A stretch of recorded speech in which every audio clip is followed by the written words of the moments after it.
La advertencia de Jung sobre los empáticos no trataba de mera sensibilidad emocional. Se refería a la absorción psíquica y a por qué esta capacidad empática es más oscura de lo que solemos creer. Documentó individuos con lo que llamó vulnerabilidad arquetípica, a personas que, de manera inconsciente, absorben el material de sombra y las proyecciones inconscientes de quienes las rodean. Su advertencia resultaba escalofriante porque constató que los empáticos sin límites adecuados se convierten en vasijas psicológicas del trauma reprimido, la rabia y la posesión arquetípica ajenas, perdiendo con frecuencia su identidad por completo. Hoy quiero revelar la advertencia más sombría de Jung acerca de la absorción empática y por qué creía que esta sensibilidad o destruye el sentido de sí o transforma a la persona en un alquimista consciente de la sombra humana. La historia comenzaba con la mujer que olvidó su propio nombre. Una joven llegó al consultorio de Jung hablando con voces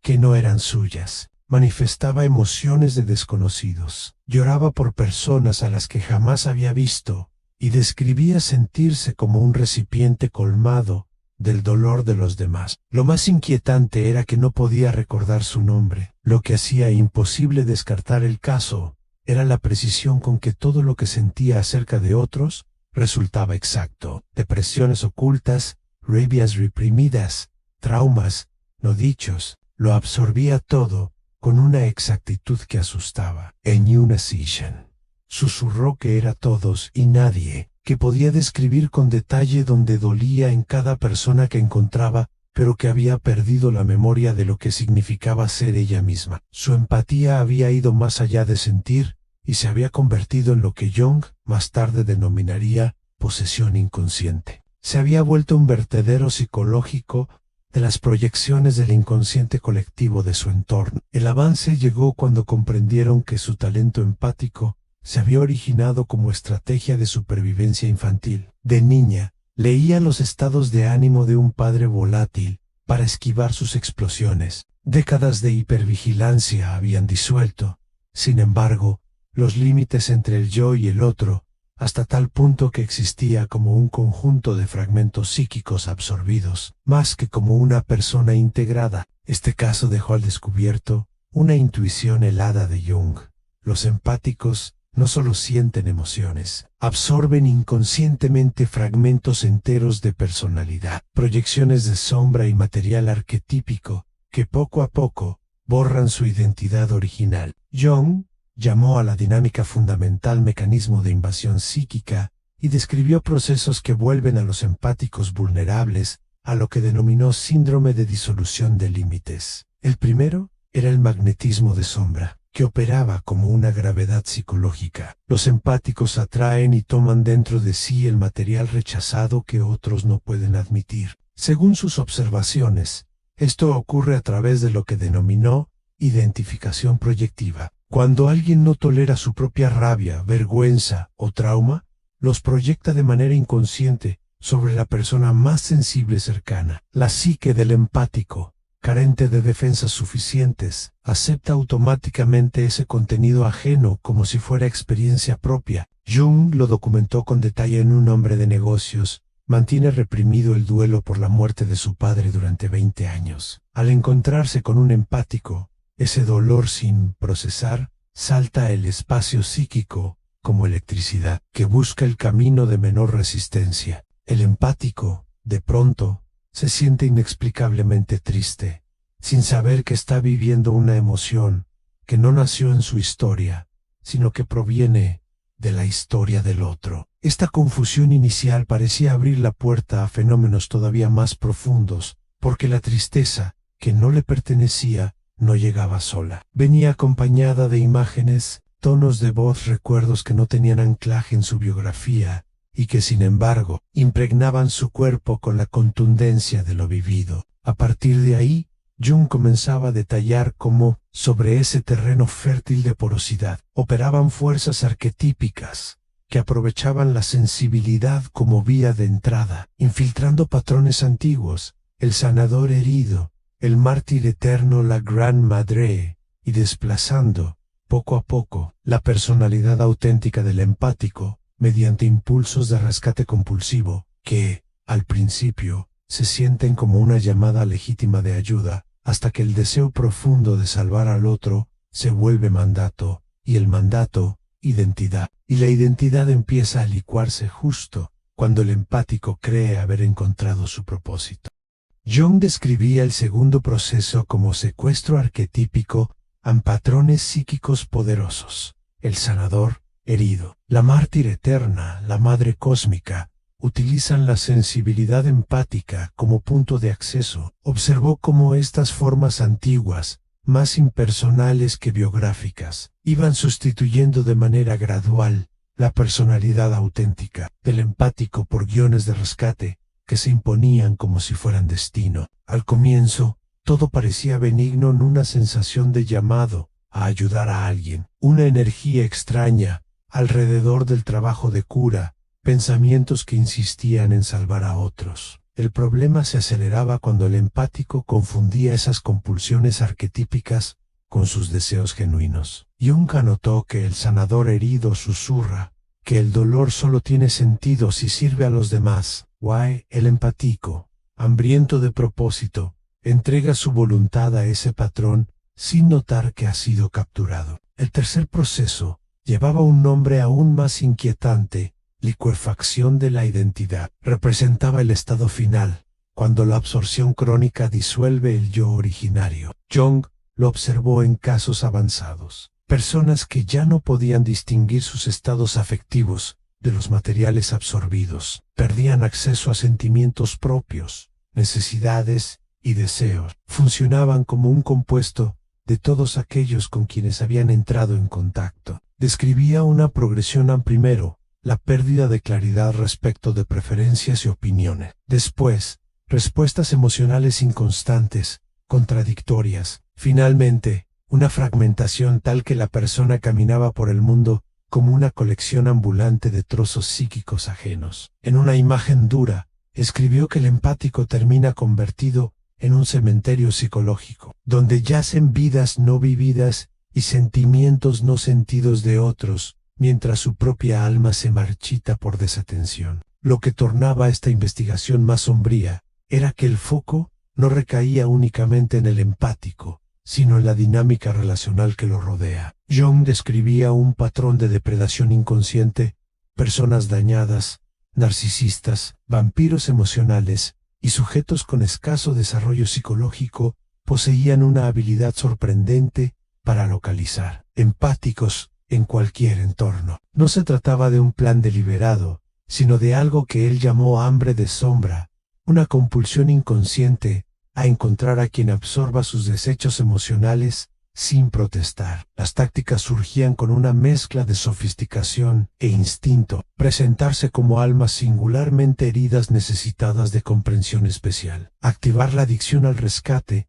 con dosis de vulnerabilidad calculada a tejer lazos traumáticos que hacen sentir al empático responsable de la estabilidad emocional del otro. Lo más insidioso era la dependencia que se generaba. Estos individuos aprendían a depositar su basura psíquica en la sensibilidad del empático y obtenían alivio inmediato, mientras el empático se iba quedando exhausto y desorientado. Los archivos clínicos mostraban la ironía cruel en el mayo.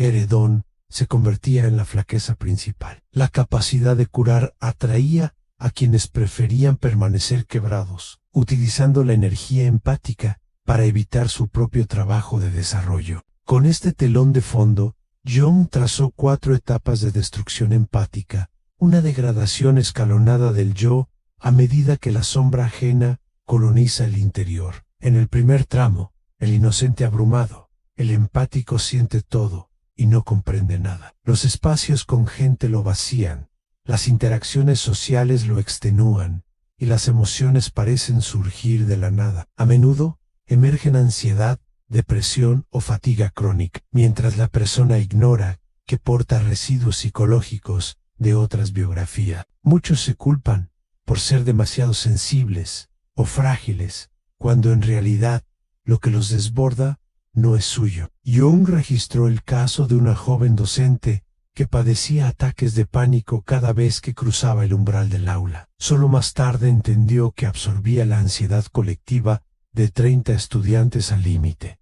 La segunda etapa aparecía como el reparador compulsivo. Aquí el empático cree haber encontrado su propósito en rescatar a los rotos. Pero la ayuda se vuelve adicción a ser necesitado. La codependencia se confunde con amor y la manipulación con auténtica vulnerabilidad. La identidad queda suspendida de problemas ajenos. Jung habló de un síndrome del Salvador. Tan solo se perciben valiosos cuando están resolviendo la crisis de alguien. Sin saberlo, buscan personas dañadas y escenarios quebrados, no por compasión genuina, sino por compulsión psicológica. Las relaciones se vuelven previsibles. En conexión intensa con alguien herido, posterior agotamiento cuando el ayudado mejora y ya no los requiere, o cuando se niega a cambiar, rechazando el salvataje. En el tercer tramo, el mártir espiritual, la persona recurre a conceptos elevados para justificar su autodestrucción. Violaciones de límites se presentan como amor incondicional. El agotamiento emocional, como servicio a la humanidad. Se niega el carácter patológico de la propia empatía. Jung advertía que este punto era especialmente peligroso. Se desarrollan racionalizaciones sofisticadas del sufrimiento. Se cree que el dolor cumple un fin superior, que el propósito es absorber oscuridades del mundo. Ese rodeo espiritual vuelve resistente cualquier intento de cura, porque mejorar significaría amenazar la identidad de noble sufriente. El cuarto estadio, el fantasma identitario, mostraba la disolución completa. Se ha absorbido tanto material foráneo, que ya no queda un sí mismo operativo. En sesión, algunas personas hablaban con voces distintas, mostraban emociones que desentonaban con la situación y describían sentirse como recipientes vacíos, llenos de desconocidos. Una paciente le dijo que era la colección de todos a quienes había intentado salvar, pero no conseguía hallar a la persona que inició esa colección. Jung insistía en que la progresión no era inevitable, aunque, sin intervención consciente, la deriva natural de estos sistemas es hacia la aniquilación del yo. Cada etapa trata de lidiar con el exceso de absorción, pero, al mismo tiempo, ahonda la desconexión del empático respecto de su centro auténtico. A partir de estas escenas clínicas, Jung explicó por qué la sensibilidad empática, si queda en la inconsciencia, puede volverse letal para la psique. La fragmentación de la personalidad aparece cuando la persona va coleccionando trozos ajenos a cada encuentro. El yo originario queda sepultado, bajo capas de material absorbido, hasta que ya no es posible acceder a sentimientos y recuerdos propios. Primero se pierde claridad de opinión, se asiente con quien esté enfrente, porque cuesta distinguir la voz interna de las perspectivas incorporadas. Luego las respuestas afectivas se vuelven imprevisibles, reír en un funeral y llorar en una celebración, respondiendo no a las circunstancias, sino al sedimento psíquico en circulación. Por último, la capacidad de decidir se deteriora. Ya no se sabe qué se desea de verdad frente a lo que otros esperan. Y a ese desgaste se suma la acumulación de trauma vicario, que Jung describía como un PTSD heredado, síntomas de trauma por experiencias que nunca se vivieron en carne propia, heridas de padres, parejas, amigos e incluso desconocidos, alojadas como si fueran propias, daños que parecen no tener fuente reconocible y, sin embargo, gobiernan el ánimo y el cuerpo con la contundencia de lo real. En una investigación de campo, Jung relató el caso de una mujer con pesadillas recurrentes de trincheras de la Gran Guerra, pese a haber nacido décadas después. Al indagar emergió el combate no procesado de su abuelo como origen de imágenes y reacciones. La clínica mostraba hipervigilancia, ataques de pánico y embotamiento afectivo, sostenidos por memorias que no le pertenecían. Y era precisamente ese divorcio entre biografía y vivencia lo que anticipaba un desenlace más severo si no se instauraba un trabajo instauraba un trabajo de integración. En el extremo, aparecía lo que Jung llamaba crisis de posesión arquetípica, patrones poderosos como el sanador herido, terminaban por eclipsar la personalidad consciente del empático. La convicción de que su destino era sufrir por la curación ajena los volvía refractarios a recuperarse o a desarrollar límites. En sus notas, Jung registró un síndrome de sufrimiento sagrado. A la persona cree que su dolor tiene funciones cósmicas y que sanarse sería egoísta o un retroceso espiritual. Bajo ese hechizo, la terapia convencional pierde efecto porque la identidad misma depende de sostener la herida. A su lado surgía un trastorno de distorsión de la realidad, la incapacidad de discriminar qué material psíquico es propio y cuál es absorbido. La vida cotidiana se convertía en una mezcla confusa de experiencias auténticas y ajenas. Pensamientos,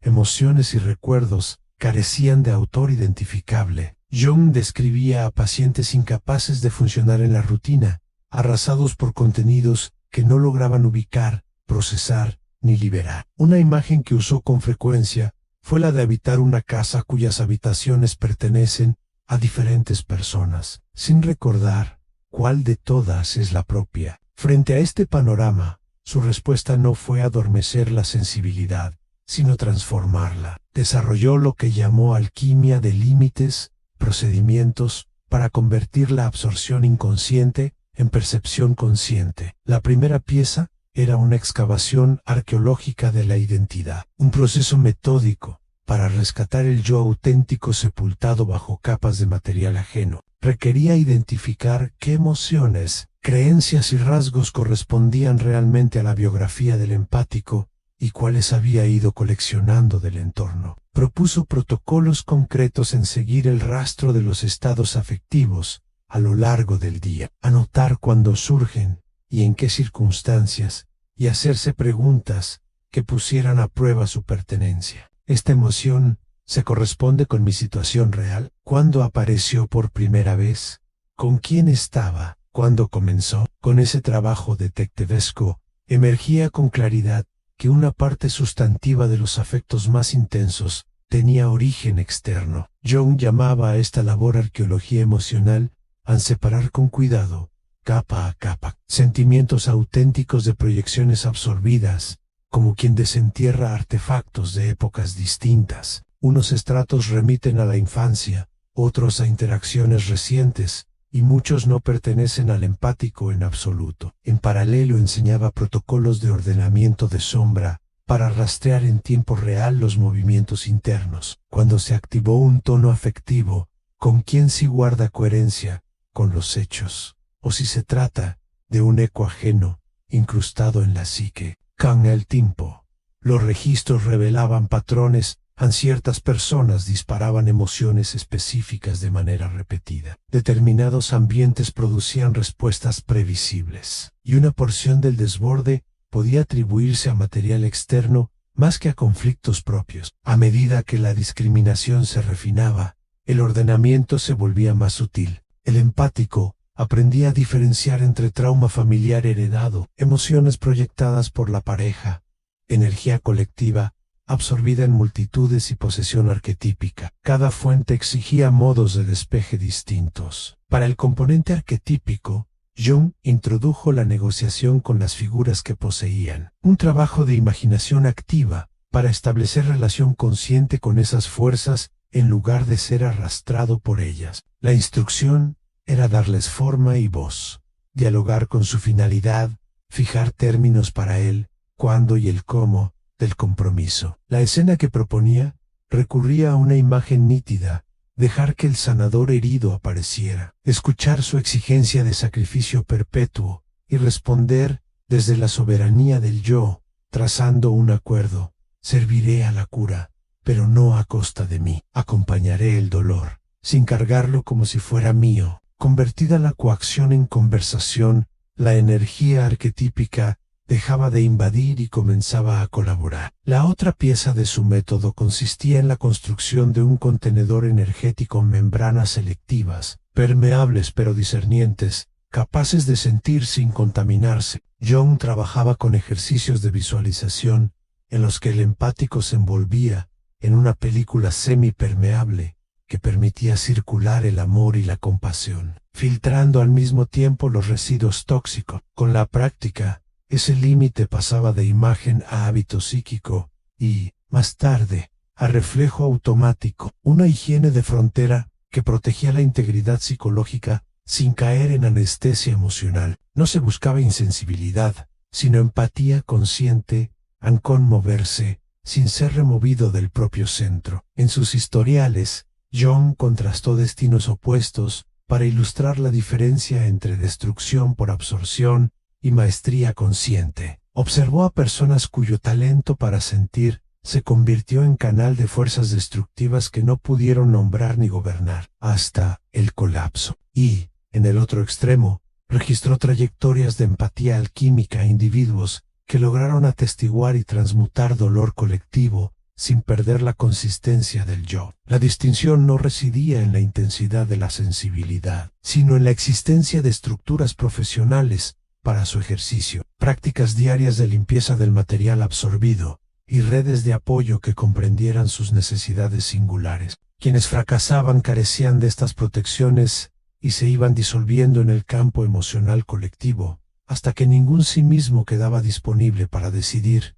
o defender su integridad. A partir de allí, Jung comenzó a delinear qué tipo de tejido comunitario necesitaban los empáticos para sostener límites saludables y evitar el aislamiento que los deja expuestos a la depredación. Insistía en reconocer aliados capaces de comprender la dinámica energética sin caer en evasiones espirituales, de equilibrar compasión con autoprotección y de conversar sobre fronteras psíquicas sin descalificar la sensibilidad. También señalaba señales de alarma a personas que vuelcan su material emocional en cuanto conocen a un empático, que resisten cualquier límite, que administran culpa para mantener acceso a su energía. La pauta era aprender a leer estas marcas tempranas antes de que la absorción vuelva a instalarse como destino. En ese entramado de prácticas, límites y discernimiento, la sensibilidad dejaba de operar como una esponja y se volvía instrumento fino. La consigna no era dejar de sentir,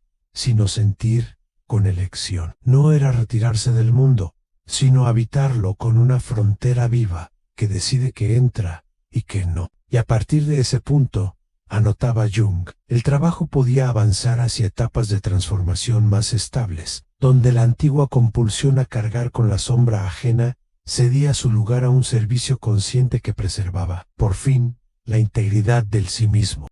Jung contrastaba casos históricos para mostrar la delgada línea entre quienes sucumben y quienes alcanzan maestría consciente. Señalaba a figuras cuya empatía se transformó en campo de absorción de oscuridades sociales y familiares como Virginia Woolf, cuya correspondencia y diarios revelaban un patrón clásico de saturación empática. Encargaba la sombra de su entorno, el trauma no procesado de su familia y la sensación de estar inmersa en lo que llamaba el algodón de la existencia, esa anestesia colectiva de la sociedad posbélica. Su sensibilidad se volvió canal de fuerzas devastadoras que no supo identificar ni contener, llevándola a la disolución psíquica. En contrast, veía ejemplos de integración como Maya Angelou, capaz de dar testimonio del sufrimiento colectivo y transformarlo en palabra sin perder su eje. Sus escritos mostraban a alguien que sentía con hondura,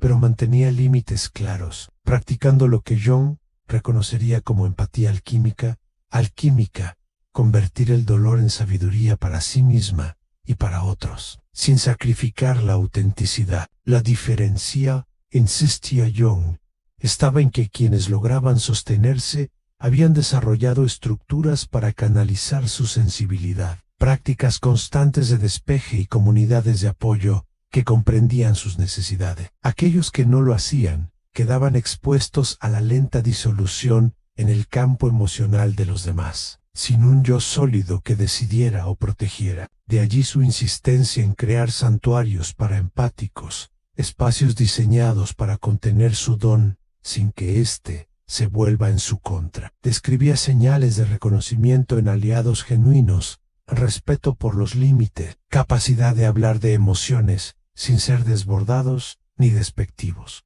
habilidad de cuidar sus propios contornos mientras apoyan a otros, y comprensión de la diferencia entre sentir y absorber. Los compañeros sanos, decía, muestran sensibilidad integrada, asienten sin perderse, atestiguan sin precipitarse a reparar, ofrecen sostén sin quedar atrapados, y conservan su centro incluso en medio del caos. Del otro lado, marcaba signos de depredadores emocionales en quienes descargan su carga en los primeros minutos, quienes ignoran un no y persisten, quienes manipulan con la culpa para mantener acceso a la energía ajena. Algunos, más peligrosos, estudiaban los patrones de los empáticos y afinaban su estrategia para explotarlos, presentándose como almas heridas necesitadas de esa comprensión única. Jung advertía que el primer paso de protección era reconocer estas dinámicas antes de quedar atrapado en la compulsión de rescatar. La solución no estaba en retirarse definitivamente del mundo, sino en generar espacios consagrados donde la empatía pudiera florecer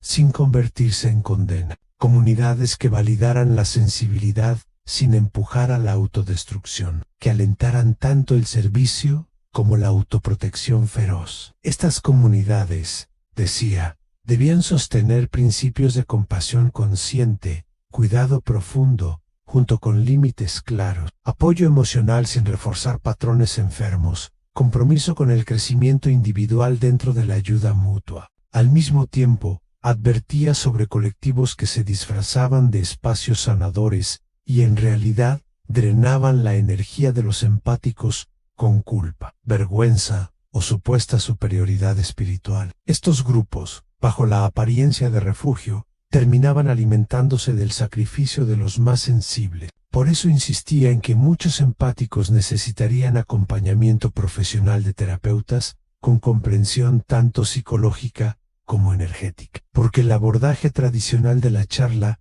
podía minimizar o patologizar su vivencia. Los terapeutas eficaces sabían unir dinámicas profundas con procesos energéticos, dotando al empático de herramientas prácticas para gestionar su sensibilidad mientras se la honra como un valor. Era un puente entre la clínica y lo simbólico, un modo de enseñar a vivir con el don sin que se volviera una herida abierta permanente. Desde este marco, Jung delineó un itinerario de transformación que iba desde el colapso hasta la maestría. 5 fases reconocibles por las que pasaba el empático en su proceso de integración consciente. La primera era la crisis de reconocimiento, un quiebre en el que los patrones de absorción amenazan con destruir la salud psíquica o incluso física. Era el momento en que el sistema colapsaba bajo el peso de tanto material ajeno, lo que a menudo se manifestaba como depresión profunda, agotamiento crónico o crisis nerviosa. Para muchos el detonante era una ruptura de pareja en la que descubrían que habían cargado durante años las emociones del otro, un desgaste laboral por absorber el estrés colectivo de los colegas o una crisis familiar donde su rol de cuidador emocional se volvía insostenible. Esta caída tenía una función esencial: obligar al reconocimiento de que el camino seguido no era viable. Jung lo llamaba la noche oscura del alma empática, un derrumbe necesario antes del renacimiento. La siguiente fase era la arqueología de límites en aprender a diferenciar lo propio de lo absorbido, a limpiar energéticamente y a establecer protocolos de protección para contextos de alto riesgo social. El empático se volvía detective de su mundo interno, examinando cada emoción para determinar si le pertenecía o era ajena. Los ejercicios que recomendaba incluían pasar tiempo en aislamiento para identificar el estado basal y, después, reintroducirse poco a poco en la vida social, observando cada variación. ¿Cómo me sentía antes de entrar aquí? ¿Qué cambió durante la interacción? ¿Qué cargo ahora que no es mío? Con este método surgían descubrimientos sorprendentes en darse cuenta de que se había vivido la vida de otros, de que se cargaban traumas familiares heredados, de que se sostenían creencias absorbidas que contradecían los valores más íntimos.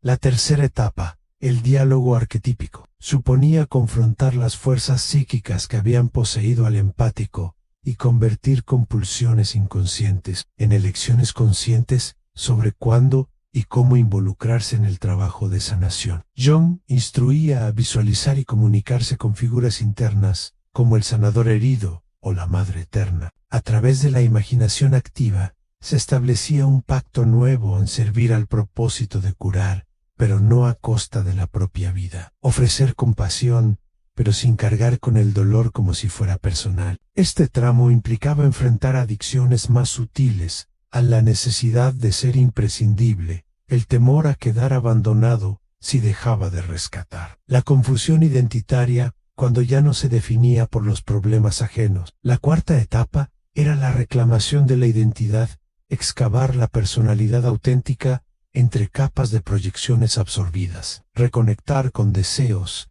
y preferencias genuinas. Jung comparaba este proceso con restaurar una pieza arqueológica, limpiando todo lo añadido para recuperar el objeto original. El empático debía redescubrir que le producía placer de verdad, qué emociones eran suyas y cuáles eran ajenas, qué quería en realidad y qué era impuesto por otros. A menudo surgía un duelo por el falso yo sostenido durante años, acompañado del coraje necesario para decepcionar a quienes lo preferían agotado y disponible. La quinta y última fase era el servicio consciente, usar la sensibilidad como herramienta refinada de sanación sin perder la integridad psicológica ni la soberanía energética. Jung lo llamaba maestría empática, la capacidad de sentir intensamente, de ofrecer alivio auténtico y de servir a la transformación colectiva sin quedar destruido. Estos individuos aprendían a canalizar su sensibilidad con intención y no por compulsión. Se convertían en vasos conscientes, capaces de sostener el dolor de otros sin absorberlo, de acompañar desde la fuerza y no desde el sacrificio, de ofrecer cuidado sin que se perdiera su totalidad personal. Era el punto en que la empatía, tras años de vulnerabilidad, se transformaba en medicina para el mundo. Jung advertía, sin embargo, que incluso en este nivel surgían trampas de integración. La primera era la superioridad espiritual, usar la sensibilidad como prueba de estar más evolucionado, evitando el trabajo humilde del desarrollo psicológico. Llamaba a este fenómeno orgullo de iluminación, donde el empático juzgaba a quienes ponían límites como fríos o insensibles, creyendo que su sufrimiento lo hacía moralmente superior. La segunda trampa era la rigidez de los límites en un viraje extremo hacia el cierre total. Levantar murallas tan altas que se perdía la conexión genuina y la sensibilidad quedaba anulada. Algunos, al descubrir la protección, se volvían inaccesibles en el intento de no ser heridos. Renunciaban al don que los distinguía. La tercera recaída era la del rescatador al ceder a la culpa por los nuevos límites y volver a patrones viejos, convencidos de que protegerse era egoísmo. Familias, amigos o parejas reforzaban esta presión, acusándolos de haber cambiado, de no ser ya la persona entregada de antes. Jung observaba que este sentimiento de culpa era la última prueba en elegir entre el confort de los demás o la propia integridad. Finalmente, señalaba el perfeccionismo aislante, usar la espiritualidad como excusa para evitar toda intimidad, justificando el retiro como autocuidado, cuando en realidad era miedo al vínculo consciente. La integración verdadera no consistía en huir de la relación, sino en habitarla con presencia y discernimiento. Más allá de los desafíos, Jung concebía a los empáticos conscientes como piezas claves para la evolución psicológica colectiva. Su función no era solo personal, sino cultural, puentes entre la sanación individual y la transformación comunitaria. Estos podían procesar material sombrío colectivo, sin ser arrasados, transmutar traumados históricos, patrones familiares y heridas arquetípicas que desbordaban a los individuos. Recordaba que, al igual que las personas, las sociedades desarrollan sombra, rechazando aspectos de sí mismas y proyectándolos sobre grupos marginados o naciones enemigas. Los empáticos conscientes eran capaces de sentir esos rechazos y darles un cauce integrador. A lo largo de la historia, reconocía que chamanes, artistas y sanadores habían cumplido este papel, convirtiendo dolor comunal en sabiduría compartida. El impacto también alcanzaba a las generaciones. Jung Observaba que la herida psíquica se transmitía en familias hasta que alguien alcanzaba la conciencia suficiente para interrumpirla. Los empáticos, si permanecían inconscientes, la repetían, pero si despertaban, se volvían sanadores de su linaje. Del mismo modo, en lo social, su sensibilidad los volvía catalyzers de cambio, detectando el costo psíquico de la injusticia, de la destrucción ambiental, de la desconexión humana, antes de que estallara la crisis. Eran como sistemas de alarma temprana, percibiendo el dolor que venía, señalando donde hacía falta transformar. En ESA Vision, los empáticos no eran víctimas sino pioneros. Demostraban que sensibilidad y fortaleza no son opuestos, que la empatía podía convertirse en un poder cuando se acompañaba de maestría psicológica, que sanar a otros no exigía martirio. Encarnaban un nuevo modo de estar en el mundo, al sentir el dolor sin hundirse en él, ofrecer ayuda sin desaparecer, servir a la transformación colectiva desde la soberanía personal. Jung veía en ellos la prueba de que es posible una compasión individuada, en un cuidado profundo, que enriquece en lugar de despojar. Cuantos más empáticos alcanzaran esta integración, más accesible se volvería para otros, generando un campo de madurez psicológica. Su advertencia final recordaba la doble cara del don sin conciencia. La empatía es tumba del yo. Con conciencia es medicina para la humanidad.